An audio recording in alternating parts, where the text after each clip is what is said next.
ამ ტრიბუნიდან ლევან დავითაშვილს ვაშინგტონში ვიზიტი წარმატებულად უნდა გამოეცხადებინა, თუმცა გზად ამერიკიდან საქართველოში კიდევ ერთი ცუდი ამბავი დაეწია. მეგობარი აქტი დოკუმენტი, რომელიც ივანიშვილის რეჟიმის სანქცირებას ითხოვს, დამტკიცებას სწრაფი ტემპით უახლოვდება. ორპარტიული საკანონმდებლო წინადადება მომდევნო კვირაში წარმომადგენელთა პალატაში კენჭისყრაზე გავა. ჩემ მხრიდან იყო ეს გულდაწყვეტილებით აღნიშნული, რომ არ ხდება კორექტული ინფორმაციის კომუნიკაცია. ასე ვაშინგტონი ივანიშვილის წარმომადგენელმა დეზინფორმაციის მსხვერპლად გამოაცხადა. დავითაშვილმა თავადვე აღიარა, რომ ყველა შეხვედრაზე მოუწია ანაკლიის სპორტის გამო თავის მართლება. ვაშინგტონისათვის სტრატეგიული მნიშვნელობის პროექტის ჩინეთისათვის გადაცემა მიუღებელია. რამდენად შეძლო პარტნიორების დამშვიდება. დავითაშვილის ერთადერთი არგუმენტი ისაა, რომ ჩინეთს წილის 59% ექნება. საკონტროლო პაკეტს კი ივანიშვილის რეჟიმი გააკონტროლებს. თუმცა საქმე ისაა, რომ ვაშინგტონი ოცნებას სწორედ პეკინის მოკავშირედ ხედავს. ინური ფაქტორიც ეს არის სპეკულაციის საგანი, იმიტომ რომ ეს არის პროექტი, რომელსაც ახორციელებს სახელმწიფო, საქართველოს სახელმწიფო, ყოველთვის ხდება მის კომუნიკაცია ამასთან დაკავშირებით. რა ჩამოიტანა ვაშინგტონიდან რეჟიმისთვის საიმედო ლევან დავითაშვილმა, როგორც ჩანს არაფერი, რადგან წარმატებულად გასაღებული ვიზიტის შემდეგაც კი ოცნების ლიდერები ისევ Deep State-ზე საუბრობენ და ტრამპს ამ ბრძოლაში გამარჯვებულად ჯერ ისევ არ ასახელებენ. თუ Deep State-ი დამარცხებული იქნება და თუ ამას შეძლებს ამერიკის შეერთებული შტატების პრეზიდენტი, რა თქმა უნდა ეს აისახება ჩვენზეც და ჩვენთან ურთიერთობებზე. საქართველოს ინტერესები არ და ვერ დაითმობა. ჩვენ გვინდა მეგობრობა, გვინდა თანამშრომლობა. ჩვენ არ ვართ რაღაც ვარდისფერი სათვალეებით არ უყურებთ, რა თქმა უნდა, ჩვენ ვხედავთ და გვესმის, რომ მათ შორის ამერიკის შეერთებულ შტატებში არიან ძალები, რომლებიც მაქსიმალურად არიან მოწადინებულები, რომ თუნდაც ახალი ადმინისტრაციის საპირისპირო ინტერესების გათვალისწინებით თავიანთი არაფორმალური გავლენები გაატანო კვლავ სხვადასხვა ქვეყანაში. ოცნების ლიდერებისაც განცხადებები ანალიტიკოსებისათვის კიდევ ერთი მტკიცებულებაა, რომ დავითაშვილის მისია ვაშინგტონში ჩავარდა. დამატებითი არგუმენტი კი მეგობარი აქტის წარმომადგენელთა პალატაში საფინალო ეტაპზე გადასვლა. თუ დოკუმენტი ამერიკის კონგრესის ორივე პალატის მხარდაჭერას მიიღებს, მაშინ წინადადება დონალდ ტრამპს გაეგზავნება. გახდება თუ არა ოცნების რეჟიმის სანქცირების აქტი კანონი, ანუ მოაწერს თუ არა მას ხელს ამერიკის პრეზიდენტი. ანალიტიკოსები ამბობენ, რომ პასუხი სახელმწიფო დეპარტამენტის განცხადებაა.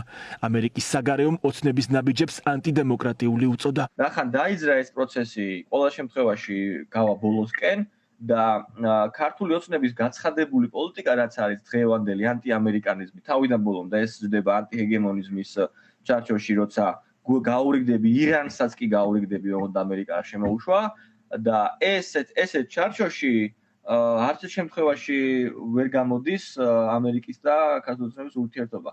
ასე რომ რა თქმა უნდა ეს არ შეიძლება მათთვის ჩაითვალოს რაღაცა პოზიტიური მოვლენა და ეს საკმაოდ ნეგატიური მოვლენა, რაც მე ვფიქრობ რომ დღეის მდგომარეობით კიდევ უფრო დააფიქრებს მათ წარმომადგენლობას. ეს იქნება იმ საპროტესტო და საწინააღმდეგო, ანუ ეროვნულ მოძრაობის რუსული რეჟიმის წინააღმდეგ კიდევ ერთი მხარდამჭერი იმისათვის, რომ ეს რეჟიმი საბოლოოდ, ასე ვთქვათ, ჩამოიქცეს, არ დარჩა სფერო და სექტორი, რომლის წინააღმდეგაც მათ არ გაილაშქრეს და ეს რაღაცა ტოტალიტარული რუსული მეთოდებით ცდილობენ ადამიანების დაშინებას.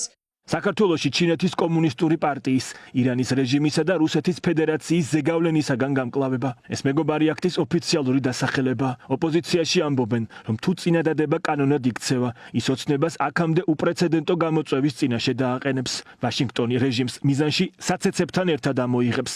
ქართველ ხალხს კი პარტნიორობას კიდევ ერთხელ დაუდასტურებს.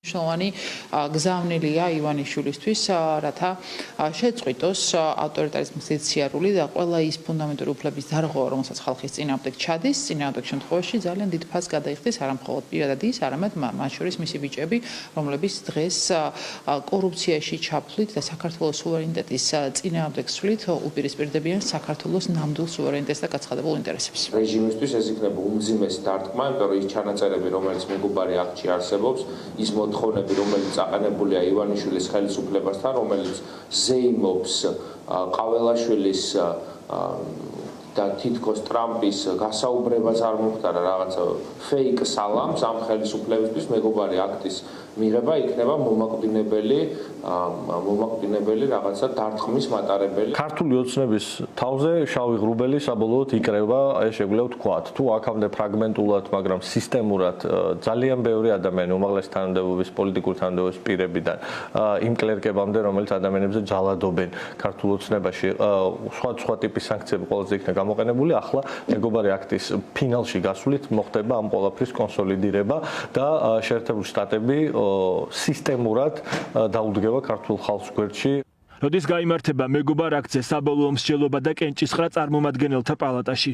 ზუსტი თარიღი სავარაუდოდ ორშაბათს გახდება ცნობილი.